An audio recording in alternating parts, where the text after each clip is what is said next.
So, Frank Thorne died.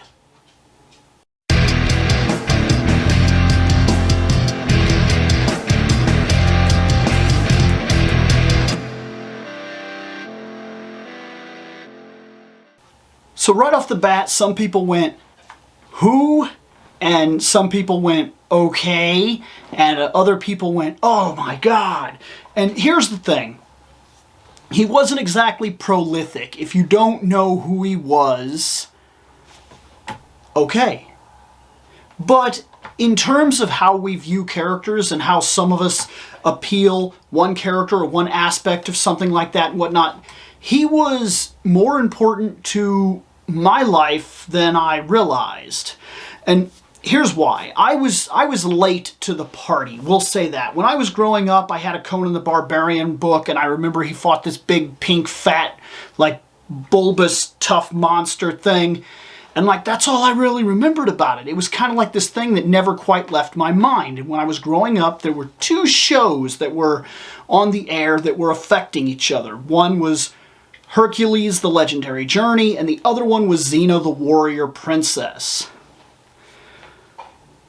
My stepmother, Mary, watched Xena a lot, like all the time. And I watched, at the beginning, I watched an awful lot of Hercules. Now, I believe this was because it was on first. I remember seeing the entire first season and whatnot. And I remember seeing the girl, Xena, in his series first. And then all of a sudden she got her own series. And I was like, oh, that's kind of neat. Mary started watching that. I started noticing that the two would intersect and have these deals. And after a while, I just kind of got tired of Hercules. I just got tired of him. Like, he wasn't as appealing to me. There was something about him being like a demigod and having all these powers and being basically broken that kind of made me go, that's cool. But it's kind of like the cliche hero thing that I see all the time. And not that barbarians don't become their own cliche, but to me, they weren't there yet. They weren't this cliche thing yet. So she was interesting. She was a warrior that had to rely on skill and cunning, and she had to have medical knowledge and different things like that that kind of got her by. She had to know how to hunt and how to handle things and how to talk to people and how to do things that were much more appealing to me than nice guy with super strength does Superman-esque things. That was just the way that it was. It was just the way that it affected me. So I watched this entire thing, literally all of Xena, and watch it with Mary. It was my stepmother. And then Xena ends. And I even remember that last episode, like I remember it, like it was so bizarre. It takes place in the modern age, not modern now, but you get the idea. And like they're actors and they're like weird. She's like immortal and she's been hiding or something. It was really weird. And then she fights Ares or something because they're about to film Xena the Warrior. It was a weird ending, like a really bizarre ending that to me never sat right with me. I always felt like there should have been an actual ending to the storyline in her era, in something that made sense. But when it was over, I remember Mary saying, I remember this, she said, well, that's it. And I remember it hit me all of a sudden what she was saying. It's done. There's no more. And I remember being like, so now what? And she was like, oh, we just find a new show to watch.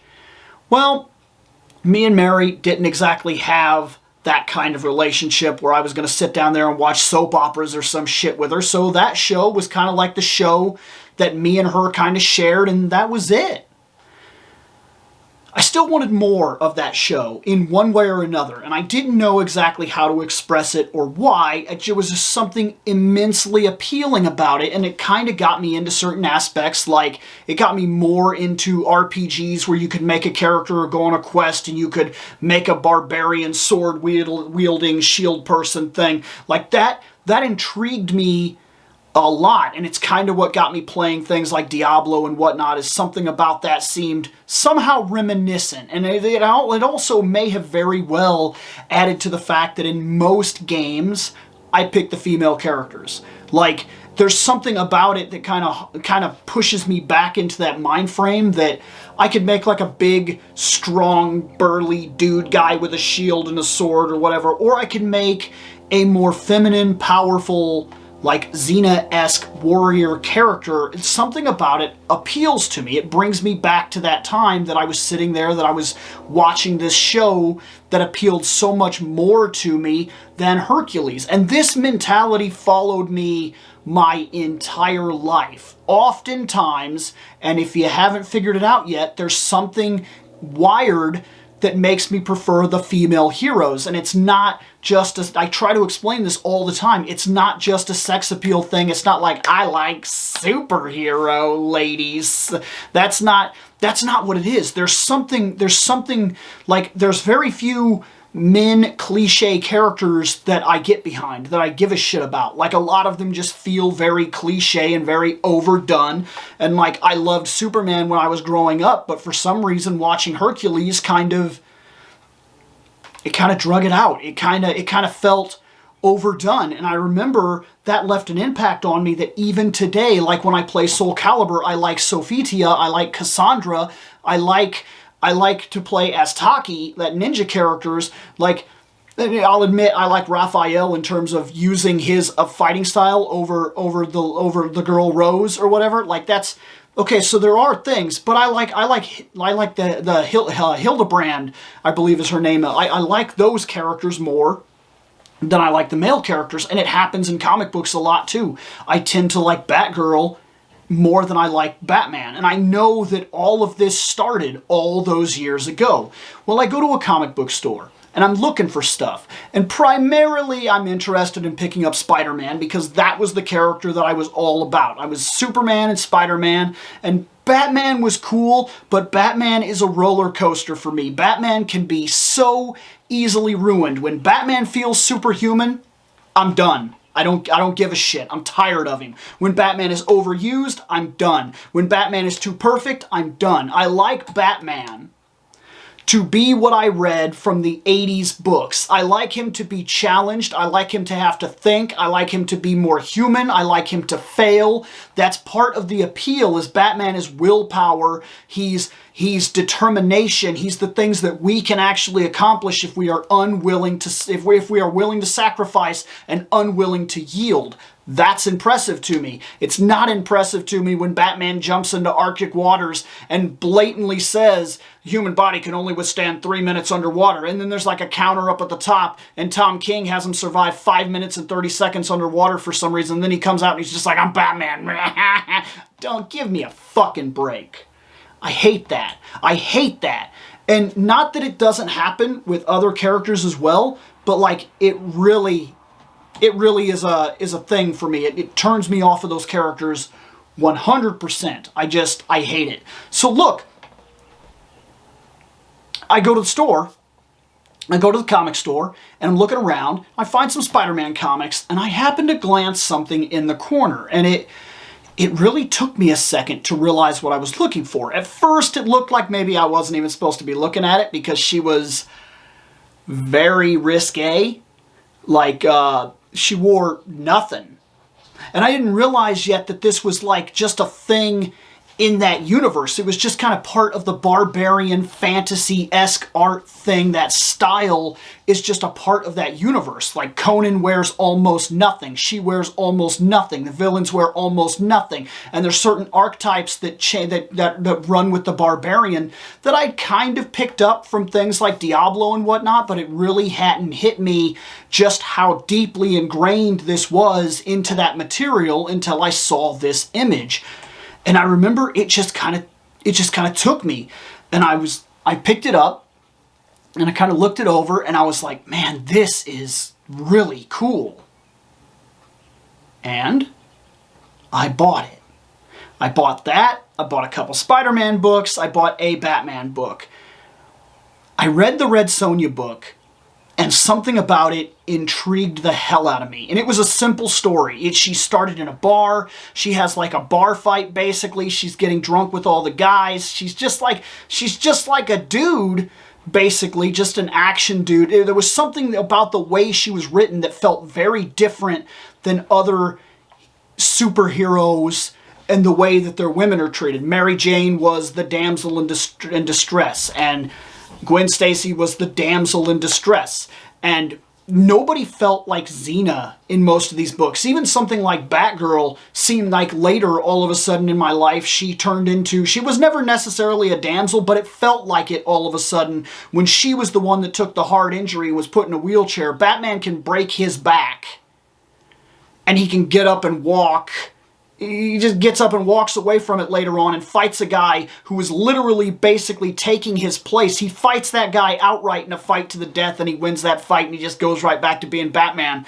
And I realized that was a long storyline and everything that put him there, but like, he just did that. But like Batgirl, she gets put in a wheelchair, and then she just becomes Oracle, and that's it.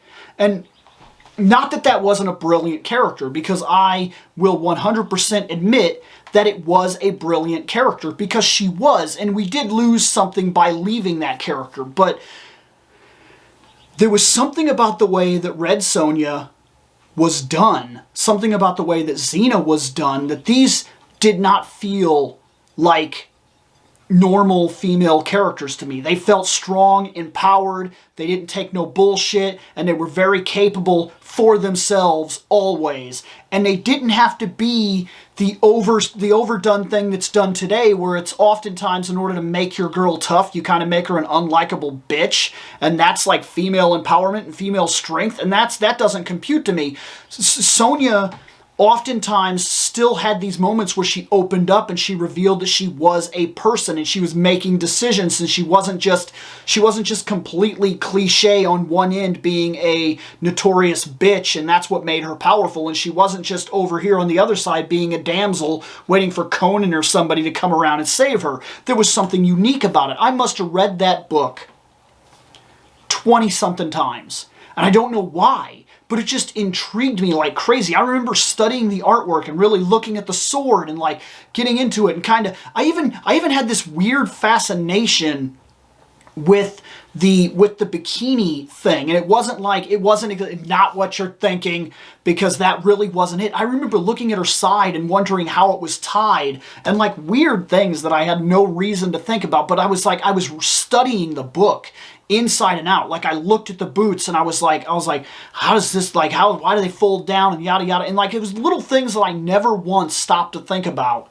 when like Captain America or something like that had those boots. It was something about seeing the barbarian's body that put it more into an aspect, like I saw all the raw power, emotion, and drive in every hit. When they swung that sword, you saw their full body in that swing. There was something very enticing about that, not just on her front, but like the guys too. Like when Conan is strong, when Conan throws a punch, there's a brutality to his big, ridiculous, naked man punch that is just unforgettable and much more extreme somehow than a big, giant Stars and Stripes Captain America punch. It's weird, but it's there, I'm telling you.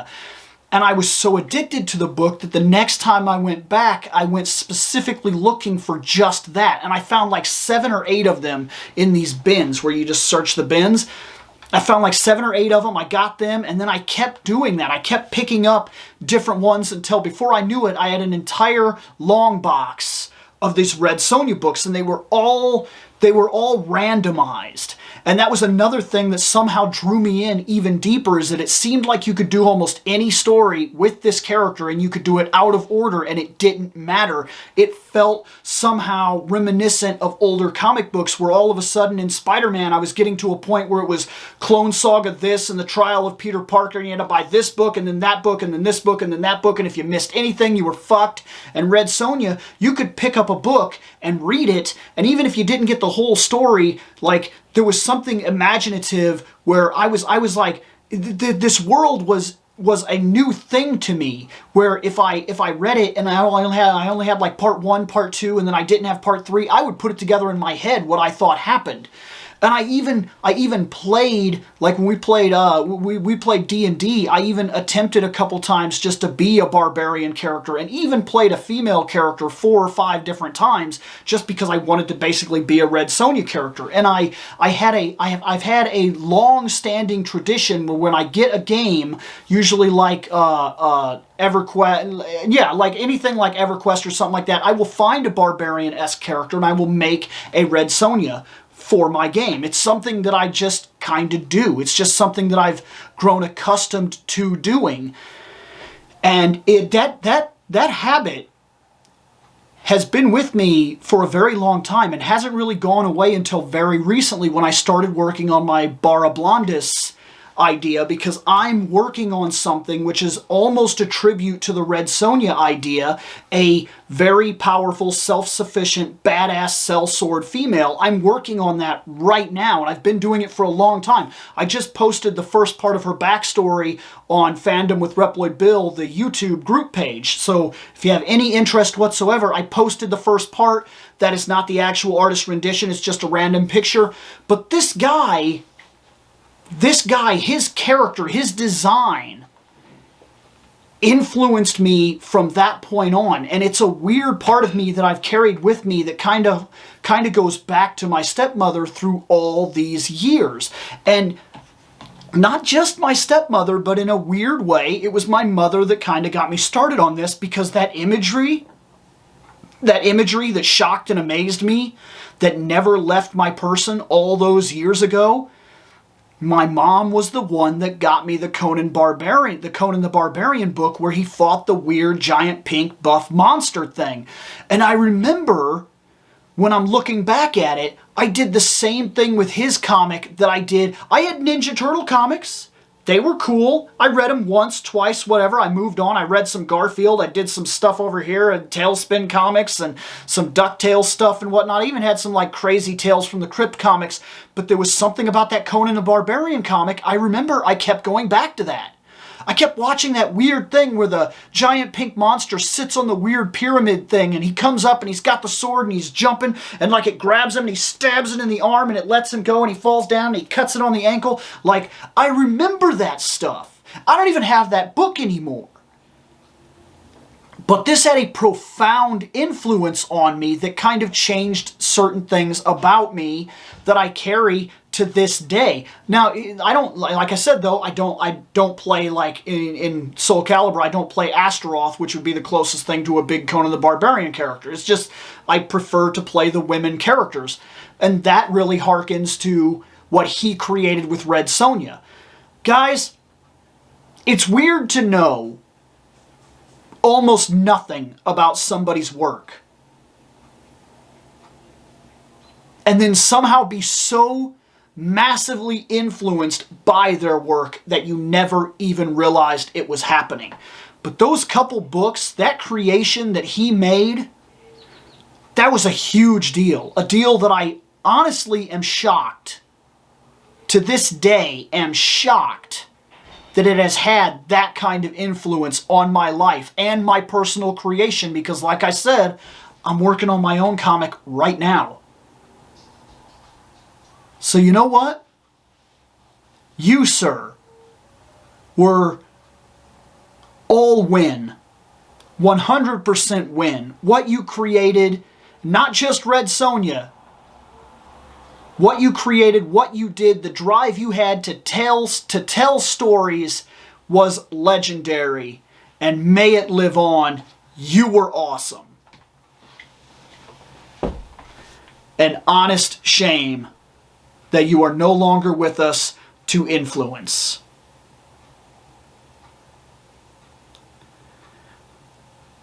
That's some of my history with Red Sonja. Think I've done enough here. Let me get out of here.